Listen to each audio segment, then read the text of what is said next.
Le trésor des mots, CE6. Lecture, page 10. Une fabuleuse découverte. L'après-midi du 24, les 16 marches de l'escalier étaient dégagées. Et nous pouvions examiner la porte scellée. Sur la partie inférieure, les sceaux étaient plus nets, et nous en déchiffrâmes plusieurs sans difficulté. Ils portaient le nom de Toutankhamon. Nous touchions au but. À présent que toute la porte était visible, il paraissait qu'elle portait des traces de réouverture.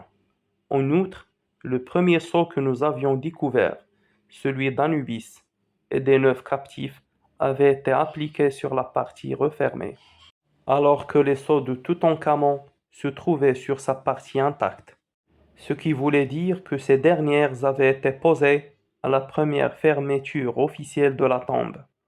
Celle-ci n'était donc pas vierge, comme nous l'avions espéré. Des voleurs y étaient entrés, en plus d'une fois, mais pas depuis la mort de Ramsès VI.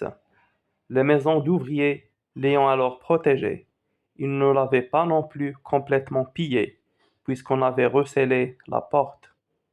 Le matin du 25, après avoir relevé l'empreinte des sceaux et les avoir photographiés, on retira les pierres brutes enduites d'une épaisse couche de plâtre qui bloquait l'entrée.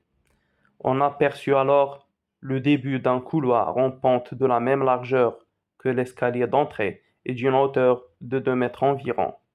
Comme je l'avais déjà constaté par le trou pratiqué dans la porte plâtrée, le couloir était entièrement bouché par des pierres et de la terre, et présentait lui aussi des traces de pénétration.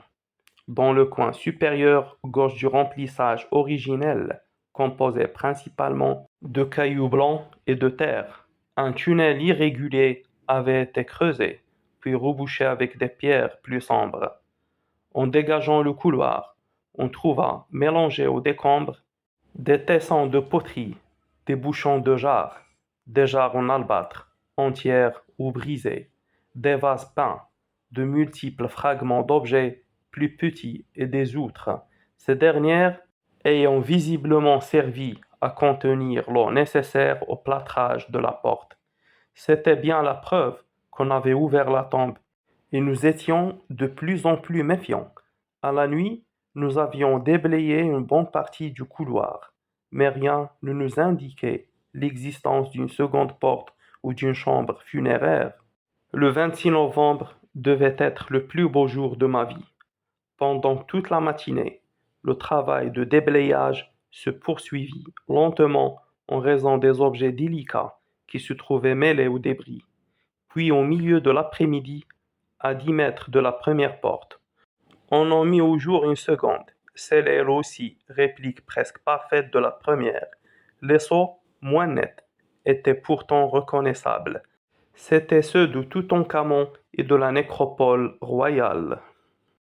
Je comprends. Qui raconte l'histoire? Howard Carter. 2. Où et quand se passe l'action? En Égypte, en novembre 1922. 3. Que portaient les sceaux découverts? Ils portaient le nom de Toutankhamon. 4. Que signifie l'expression « nous touchions au but »?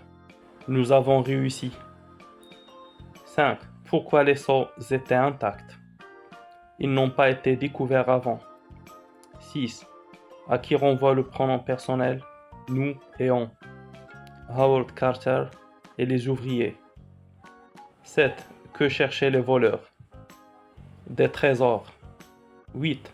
A-t-on déjà ouvert la tombe? Justifie ta réponse. Oui, c'était bien la preuve qu'on avait ouvert la porte. 9. Pourquoi l'auteur dit-il le 26 novembre devait être le plus beau jour de ma vie? Le jour où il a découvert la tombe de Toutankhamon. 10.